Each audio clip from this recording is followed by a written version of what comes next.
Знаєте, що таке повзучий детермінізм? Це той випадок, коли таки хочеться вигукнути «я так і знала». Або, як кажуть, стаєш розумним заднім числом. Можливо, ви вже вважаєте російсько-українську війну більш передбачуваною, ніж здавалося до її початку. Та не виключено, що за якихось півгодини вона здаватиметься вам ще більш закономірною. Привіт, неаполітичні! Це вже 6-й випуск серії «Неаполітичні книги». І перший з тих, де ми аналізуємо працю саме українського автора. Професор Сергій Плохій викладає українську історію в Гарварді. Його книжки перекладені більш ніж 20 мовами світу. Він щиро зізнається, що не очікував стати свідком Великої війни у 22-му році. Проте складає свій пасіянс із фактів і свідчень, щоб довести, вона була закономірною, хоч і відкладеною в часі. Плохій нагадує тим, хто не пам'ятає початок 90-х, градус територіальних суперечок з Росією через Крим. Трудящиеся города Севастополя выражают глубокое негодование политической и национальной политикой руководства України. Рост тлумачує, чому Києву все-таки довелось відмовитись від ядерної зброї. Аргументує, що неучасть України у НАТО стала для Росії більш ніж принциповою. І заодно пояснює, чому Путін тягає всюди фігуру Леніна як українського державотворця. Звісно, кожен читач зауважить власні сенси, закладені автором. Я ж пропоную вам наше переосмислення книжки «Російсько-українська війна. Повернення історії». З акцентами, на які важко не звернути увагу. І не забувайте, що вподобайка і підписка на наш канал – це ваша вдячність за нашу роботу.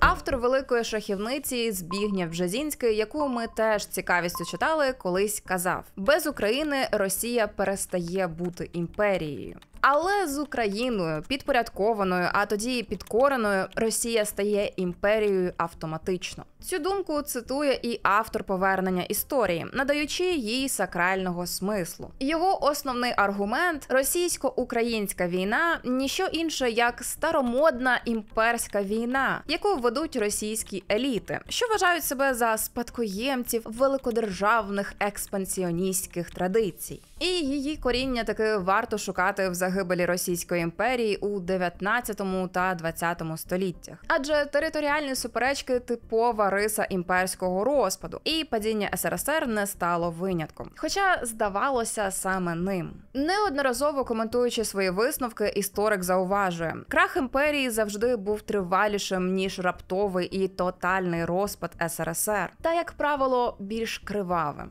Проте сторінка історії, яка здавалась швидким і цивілізованим розлученням колишніх совєтських республік, була розтлумачена помилково. Докази Плохій пропонує шукати на уламках британської, нідерландської, французької, бельгійської, португальської та османської імперій. Поступовий розпад Британської імперії почався у далекому 17 столітті з американської революції. Британія невдало виходила з Індії, провокуючи війни. І лише в перші десятиліття після Другої світової втратила Індію та африканські колонії. Схожий тривалий процес відбувався із Нідерландською імперією. Вона була у стані занепаду з кінця 18 століття. І тільки після Другої світової Індонезія, Суринам та Антильські острови здобули незалежність. Що ж до Французької імперії, її спіткав швидший розпад. Але через це кривавіший. Після розгрому Франції нацистами у 40-му колонії в Індокитаї захопили японці. Далі була поразка у В'єтнамі, Індокитаї та вихід з Африки. А війна в Алжирі ледь не призвела до загибелі самої Французької республіки. Лише відмовившись від більшості колоній, їй вдалося вціліти. Так само боляче відбувався розпад Бельгійської імперії. Режим у Конго був одним з найжорстокіших в історії колоніалізму. Виведення військ звідти відбулося вже у 1960 році, після кризи. Одна з перших глобальних імперій, португальська, визнала поразку після багаторічної боротьби. Понад чверть століття миролюбні нині португальці вели одну з найкривавіших воєн постколоніальної Африки в Анголі. Щоправда, остаточно португальська імперія зазнала краху лише у 1974-му, внаслідок відносно мирної революції гвоздик у Лісабоні. Тож якийсь час історикам здавалося, що росіяни скористалися досвідом пізньої португальської імперії і не трималися за радянські республіки, як французи та бельгійці за свої колонії. А тим більше відмовилися йти шляхом сербів і чинити геноцид. Геноцид на Балканах, до речі, Плохій називає наслідком розпаду ще однієї імперії – Османської Порти. Її занепад почався найраніше і тривав найдовше, аж до поразки у Першій світовій війні. А під наслідками він має на увазі югославські війни 1991-2001 років, адже Югославія була утворена на руїнах Османської імперії. Розпад імперської спадщини був остаточно завершений лише з проголошенням незалежності Чорногорії та Косова на початку 2000-х, після майже століття нестабільного федералізму. Тож за тривалістю наслідків, на думку Плохія, розпад Османської імперії цілком доречно порівнювати з розпадом російської. Чому ж війна між Росією та Україною не почалася у 90-х? Однією з причин, на думку Плохія, було те, що Єльцин та його радники проводили чітку різницю. Є союзні республіки, як от Україна чи Естонія, яким дали піти без бою. А є автономні республіки та області в межах Російської Федерації, яку вони хотіли зберегти. Тож російський президент на початку 90-х готовий був застосовувати силу проти Чечні, хоч і невдало, але не проти України. Як так вийшло, що Україна на момент розпаду Союзу була окремою від Росії державою? Україна імені Владимира Ілліча Леніна. Он її автор і архітектор. Так, завдячуємо Леніну у тому числі. І хоча Плохій доводить, що українська держава у нинішньому вигляді виникла не завдяки йому, а всупереч його волі, більшовик таки доклав руку до того, що Україна ввійшла до складу СРСР як окрема республіка. За словами історика, у 1922 році Ленін завадив спробам Йосифа Сталіна включити до складу РФ неросійські республіки та наполіг на створенні Союзу, де республіки мали б окремі політичні права, формально рівні тим, що мала Росія. Сталін пропонував надати їм статус автономних областей у складі Росії. Але оскільки українські та грузинські більшовики виступали проти, Ленін пристав на їхній бік і переконав Сталіна. Іронічно, але це було створенням не української, а російської держави. Адже вперше в історії Росія отримувала територію та інститути, відокремлені від імперських керівних органів. Змінювати стратегію щодо України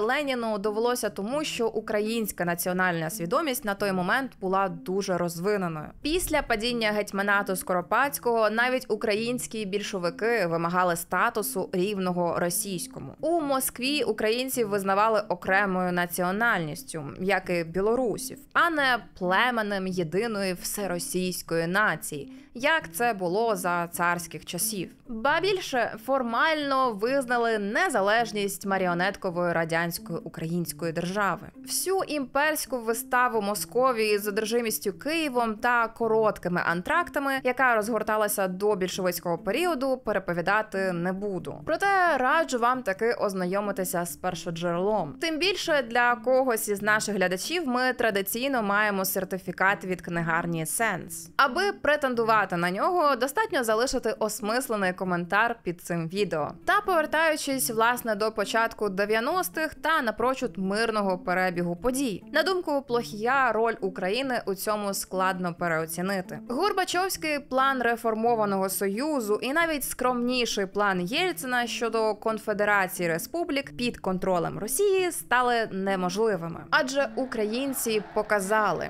підтримку більшості виборців. категоричну відмову від поступок на користь Союзу, а також демонстративно толерантне ставлення до російської меншини. Українські росіяни не боялися незалежної української держави й підтримали її своєю більшістю. Це зробило розпад СРСР не лише неминучим, а й здебільшого мирним, пише історик. Як відомо, загальна підтримка незалежності України на референдумі 1 грудня 91-го року перевищила 92%.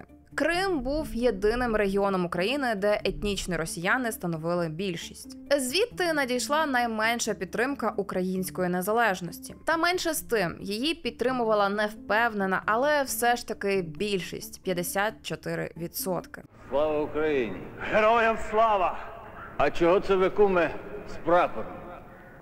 А щоб усі знали, що ми вже незалежні і самостійні. Найбільшу частку росіян після Криму внаслідок імперської, а потім і радянської індустріалізації мав Донбас. Але підтримка української незалежності на Донеччині сягала 77%, а на Луганщині – 85%. Що ж до толерантного ставлення до меншин? Тоді як у Росії Єльцин обстрілював власний парламент і виставляв це як перемогу демократії, називаючи противників фашистами, в Україні процвітав небачений плюралізм. Він ґрунтувався на нерозвинутих панівних партіях, слабкому авторитаризмі та національних розбіжностях між Східною та Західною Україною. До речі, цікавий факт. Мешканці Західної України вже тоді трохи краще розуміли необхідність жорстких економічних реформ, які Україна так і не провела. Опитування 93-го року продемонструвало, що лише 19% українців готові терпіти економічні реформи, щоб зміцнити та зберегти незалежність, тоді як 44% – ні. Більшість перших проживала на Заході, більшість других – на Сході та півдні країни. Коли справа дійшла до ринкових реформ, в українському парламенті забракло потужного лобі для їхнього захисту чи ухвалення, а громадськість не була готова їх підтримати. Україна відклала реформи, а зрештою почала їх імітувати, пише Плохій. Згодом, у тому числі, економічна залежність змушувала політичне керівництво держави йти на поступки в обмін на допомогу. Ми вже торкалися теми жорстких економічних реформ і так званої шокової терапії Бальцеровича у відео про Польщу. Як і чому вийшло у поляків, обов'язково при нагоді подивіться. Тож, як пояснює Плохій, незалежність України на початку 90-х опинилася під загрозою не лише через політичні фактори, а й через фактичний колапс української економіки. До моменту поступок щодо без'ядерного статусу у 94-му році Україна вже втратила майже чверть свого ВВП. До чого тут без'ядерний статус? Згідно з умовами денуклеаризації України, США надавали $1 мільярд компенсації за українську зброю. На день підписання ці договори стабілізували українську економіку та державність. Проте про все по черзі. Уперше війна між Росією та Україною стала здаватися реальною ще у 92-му році. Після заяви російського парламенту, що Крим Україні передали незаконно. Указом Президії Верховної Ради Союзу РСР Кримську область передано із складу Російської Федерації до складу Української Радянської Соціалістичної Республіки. А місто Севастополь належить Російській Федерації. Та більш ніж тривожні дзвіночки лунали і до того. У 91-му, коли український парламент проголосував за незалежність, речник Єльцина Павло Вощанов оприлюднив заяву свого шефа. Мовляв, гарантії територіальної цілісності Україна може мати лише в союзі з Росією. Тоді чимало київських політиків засумнівалися, чи правильно зробили, що вписали у декларацію про державний суверенітет статус України як без'ядерної держави. Російська Федерація не ставить під сумнів конституційне право кожної держави та народу на самовизначення. Однак існує проблема кордонів, неврегульованість яких можлива і допустима лише за наявності закріплених відповідним договором союзницьких відносин. У разі їх припинення РФ залишає за собою право поставити питання перегляду кордонів. Далі було уточнювальне запитання. Чи йдеться, власне, про Україну Україну та Казахстан. На що речник повторив: якщо ці республіки увійдуть до союзу з Росією, то жодних проблем. Але якщо вони виходять, ми повинні потурбуватися про населення, яке там живе, і не забувати, що ці землі освоїли росіяни. Росія навряд чи погодиться так легко їх віддати. Як пояснює історик, фактично Вощанов сформулював нову політику Російської Федерації на багато років уперед.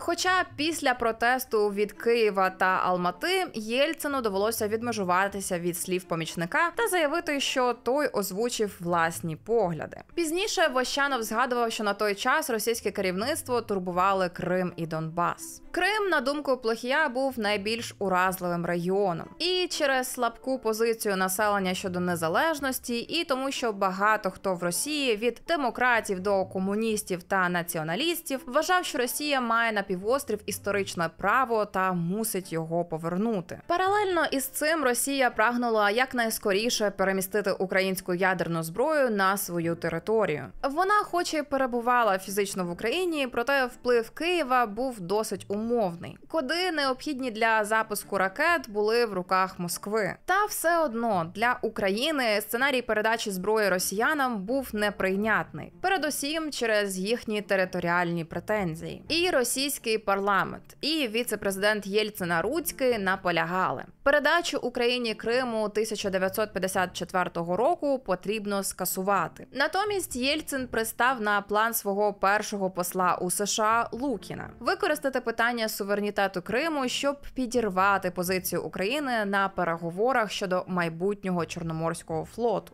Свого часу совєти приєднали Крим до України, щоб прискорити післявоєнне відновлення. Воно відбувалося повільніше, ніж в інших регіонах європейської частини Союзу. За словами історика, частково це було пов'язано зі сталінською примусовою депортацією корінного населення півострова. Кримських татар звинувачували у співпраці з німцями під час війни. Також він пов'язує це з господарчими причинами. Адже Крим не міг ефективно функціонувати без тісної координації з економікою материка. Хоча, як відомо, офіційно цей подарунок демонстрували як доказ довіри Росії до України. Він знаменував 300-ліття Переяславської угоди, якою встановили контроль Москви над козацькою Україною. А за версією радянської пропаганди відбулося воз'єднання України з Росією. Максимального піку напруженість щодо Криму сягнула у травні 92-го, коли Кримський парламент проголосив республіку самостійною державою. Сергій Плохій компліментарно описує реакцію офіційного Києва на ці події. Київ давав відсіч на двох фронтах – внутрішньому і зовнішньому. Парламент відмовився від переговорів з Москвою, назвавши пропозицію втручанням у внутрішні справи. А уряд переконав кримську владу внести поправки у Кримську конституцію та скасувати запропонований референдум. Ситуація була розв'язана мирно. Однак напруженість щодо Криму не вчухала. У липні 93-го російський парламент визнав Севастополь та бази Чорноморського флоту частиною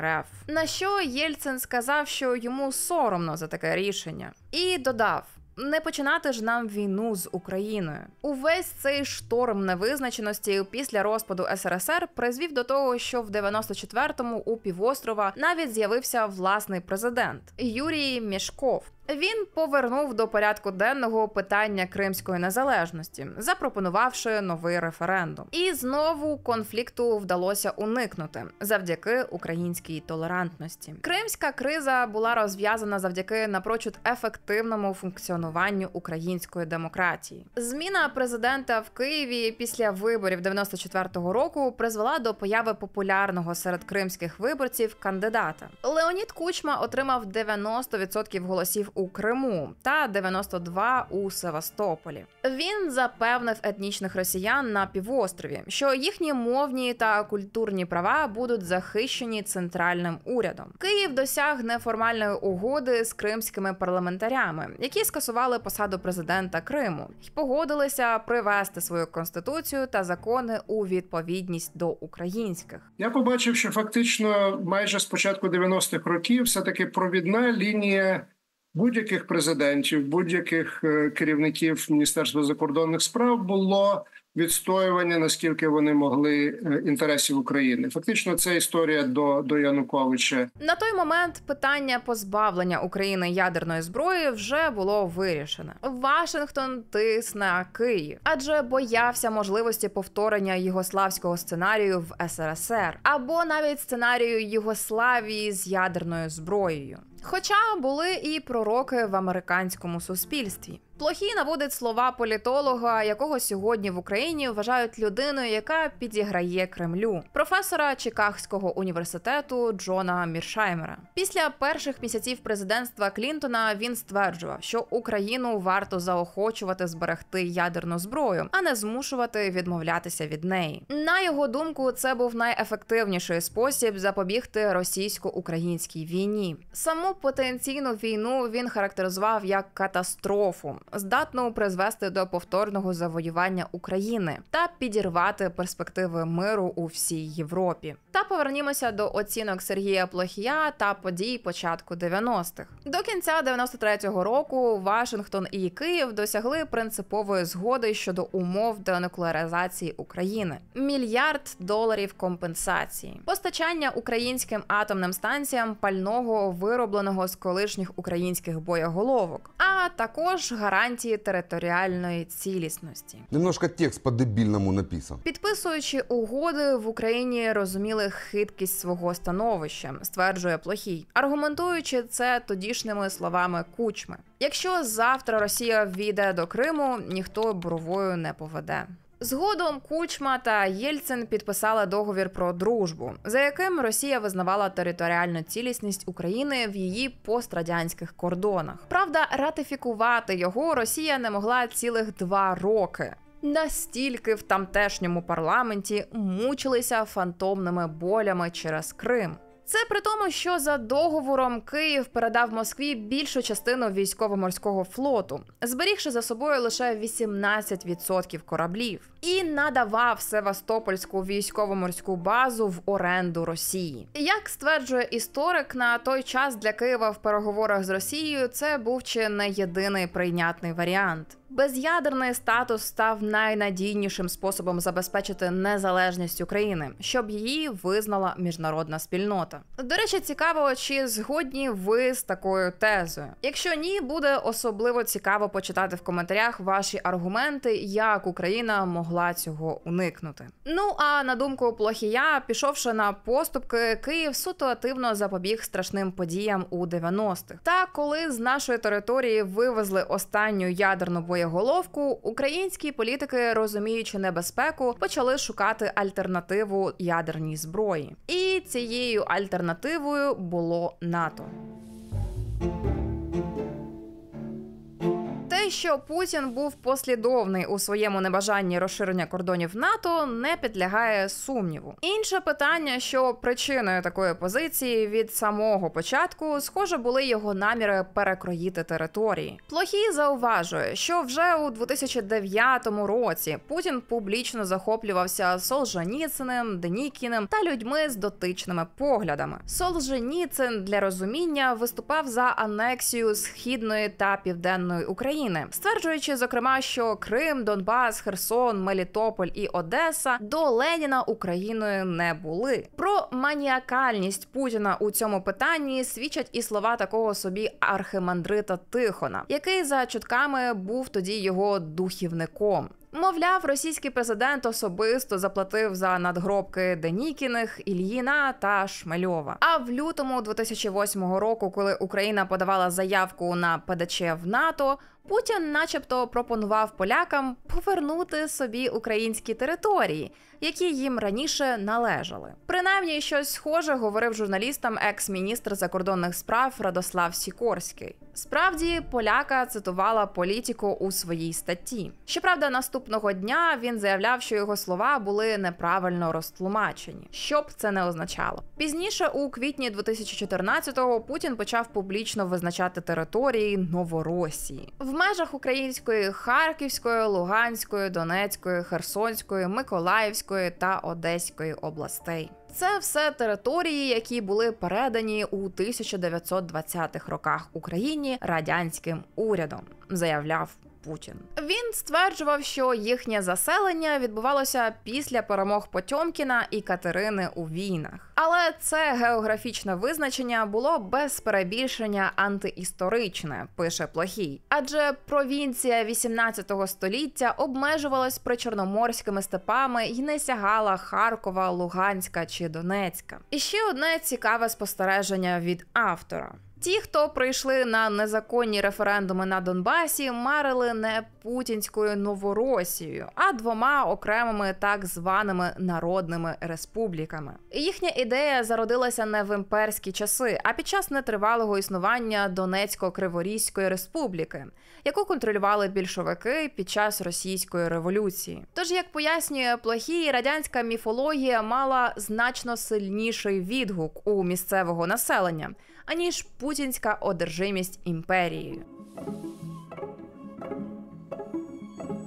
Окрему увагу історик приділяє відносинам Росії та США, і, зокрема, НАТО. З'ясовування стосунків супроводжувалося відстоюванням власних позицій і поодинокими спробами примирення. Поворотною подією він називає рішення НАТО бомбардувати Сербію навесні 99-го. Рада безпеки ООН тоді відмовилася схвалити авіаудари, щоб запобігти геноциду. Проти виступила знайома нам парочка – Росія та Китай. З цієї причини НАТО взяло на себе відповідальність за військову операцію. За одну ніч альянс перетворився з оборонного на наступальний, пише Плохій. І такий розвиток подій Росія не сприйняла. Черговим предметом розбіжностей між Вашингтоном і Москвою стало рішення Буша ввести війська в Ірак. Однак, на думку історика, до остаточного зіткнення призвів хрестовий похід за демократію Буша-молодшого. Центром нового конфлікту інтересів стала Україна, де восени 2004-го відбулася демократична революція. При тому, що незадовго до цих подій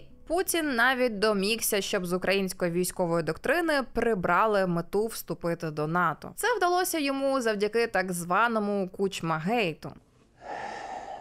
За визначенням Плохія, саме Путін став головним бенефіціаром скандалу, адже скористався ослабленням політичного авторитету Кучми та погіршенням його відносин зі США. Звісно, саме Росія завадила тому, щоб Україна та Грузія отримали ПДЧ щодо членства в НАТО у 2008 році на Бухарестському саміті. Відповідне рішення заблокували Франція та Німеччина. Усі знали, що рішення про відмову в ПДЧ двом пострадянським республікам стало поступкою їхньому колишньому господареві. Інакше годі було пояснити, чому запросили Хорватію та Албанію, пояснює Плохій. Він також нагадує красномовну погрозу Путіна про можливий ракетний удар по Україні у разі прийняття ракет НАТО. Не лише сказати, подумати страшно, що Росія у відповідь на таке розміщення націлить на Україну ударні ракети. От уявіть собі лише на мить. Ось що нас турбує. Ну а напад Росії на Грузію у серпні 2008 року, за словами історика, був безпосередньо пов'язаний з наслідками Бухарестського саміту. Мовляв, тільки формально це було відповіддю Москви на дії грузинської армії проти невизнаної Південної Осетії. Насправді ж такий вигляд мав абсолютно чіткий сигнал Заходу, що Росія готова застосовувати військову силу, щоб не допустити розширення альянсу. А ще сигнал пострадянським республікам, що в разі нападу Росії не варто розраховувати на допомогу НАТО. Але зближення України з оборонним альянсом не єдине, що ламало плани російського диктатора. Події 2013 року довели, що зближення України з ЄС він також категорично не збирався допускати. Відсилаючи читача до відмови Януковича підписувати угоду про асоціацію, історик констатує, що Путін погрожував йому окупувати Крим та значну частину південно-східної України, якщо той поставить під документом свій підпис. Ми серйозна країна. Європейська. Досить цікава деталь. Тобто Янукович не зливав Україну Путіну свідомо, а навіть намагався цьому запобігти? Звучить контроверсійно. Ми пішли до джерел, на які спирається історик. Виявилося, що він переповідає оповідь Геннадія Москаля, одного з колишніх очільників Луганської та Закарпатської адміністрацій. Сам Москаль начебто довідався про погрозу Путіна від наближеної до Януковича людини. Тільки ти попробуєш щось підписати, хана. Я забираю дословно. Це людину, який сказав, зібрав ближче оточення. Я забираю Крим, я забираю Донецьку, Луганську, Харківську, Миколаївську, Одеську і Запорізьку область. Да. Це було йому сказано, і він прийшов весь білий, значить, зібрав коло, було там 4 чоловіка. От один із 4 вам про це сказав. Мені про це сказав. Вірити анонімним джерелам чи ні, питання неоднозначне. Але сам список перелічених у далекому 2017 році областей сприймається сьогодні досить правдоподібно. Плохій наголошує, що анексія Криму Росією та фактичне захоплення Донбасу відбулися під час так званого міжцарів'я. В період між поваленням Януковича у лютому та обранням Порошенка у травні 14-го. А найнебезпечніші періоди в житті держав історично припадали саме на такі часи. Зокрема, в середньовіччі. Мовляв, нічого дивного в тому, що загарбницькі апетити сусідів пробуджуються, і вони користуються політичною кризою задля захоплення території іншої країни. Самі події Майдану автор описує максимально відсторонено, не заперечуючи відповідальності жодної зі сторін. Він констатує, що перемир'я між урядом та протестувальниками було порушено, коли тисячі мітингувальників 18 лютого пішли до будівлі парламенту та підпалили штаб-квартиру партії регіонів. Звертаю увагу, що парламент проголосував за усунення Януковича простою більшістю, а не за процедурою імпічменту, адже бракувало необхідної кількості голосів. А також називає поспішне постреволюційне ухвалення закону на підтримку української мови політичним подарунком Путіну. За його визначенням, втеча Януковича з Києва запустила низку подій, які за кілька днів призвели до російської анексії Криму. Крім того, від самого початку президент-утікач нібито не планував залишати Україну. Його підштовхнули до цього росіяни, вигадавши історію про запланований замах. Якби Янукович зробив Крим своєю базою, намагаючись повернутися в Київ на правах легітимного президента, мета Путіна приєднати Крим до Росії втратила б сенс, пише Плохій. Тож російські спецслужби зробили все від себе залежне, щоб Янукович погодився виїхати з України, повідомивши охороні президента, що на нього чекає засідка.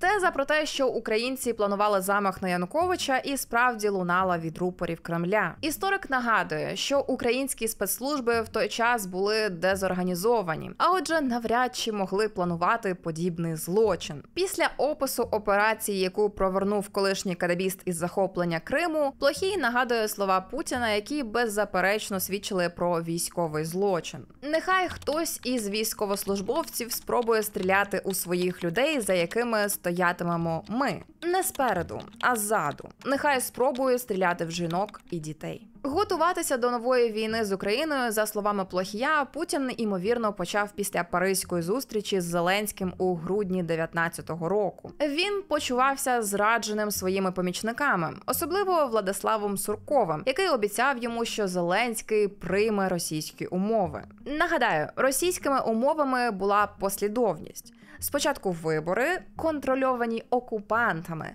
а потім виведення військ. Плохій також детально переповідає перший рік Великої війни, але вже з цією частиною ми все ж радимо вам ознайомитися з першоджерела. Все ж розповідаючи про книжки, ми в першу чергу хочемо запросити вас до читання та власного аналізу. А купуючи українську книгу, ви підтримуєте і автора, і видавництво, а це надзвичайно важливо для розвитку культури. Та наостанок я все-таки процитую важливий фрагмент про стратегію Заходу, на який цікаво дивитися ретроспективно. Ключове завдання, яке намагалися розв'язати Байден та його радники, генерал Міллі підсумував так. Як підтримати і забезпечити дотримання міжнародного порядку країною з надзвичайним ядерним потенціалом і не вступити у Третю світову війну? Його відповідь, розписана на маленьких картках, була такою. Перше. Не допустити кінетичного конфлікту між армією США, НАТО та Росією. Друге. Стримати війну в межах географічних кордонів України. Третє. Зміцнювати та підтримувати єдність НАТО. Четверте. Посилити Україну та надати їй необхідні засоби для боротьби. Що ж, про це важливо пам'ятати. Схоже, ані американці, ані інші союзники досі від цього плану не відійшли і відходити не планують.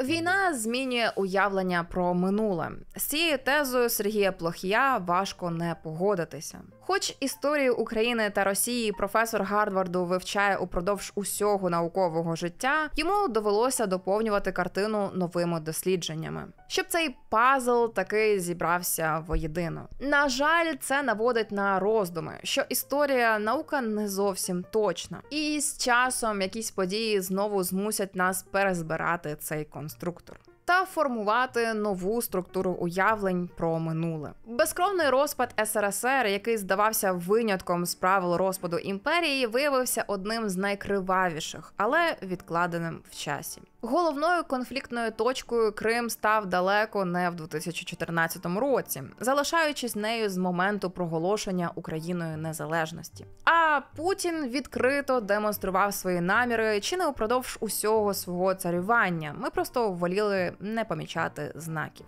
Поділіться в коментарях, чи були ви більш далекоглядними. Але добре подумайте, чи не здається це вам? І чи не піддалися ви впливу повзучого детермінізму? Почуємося, неаполітичні.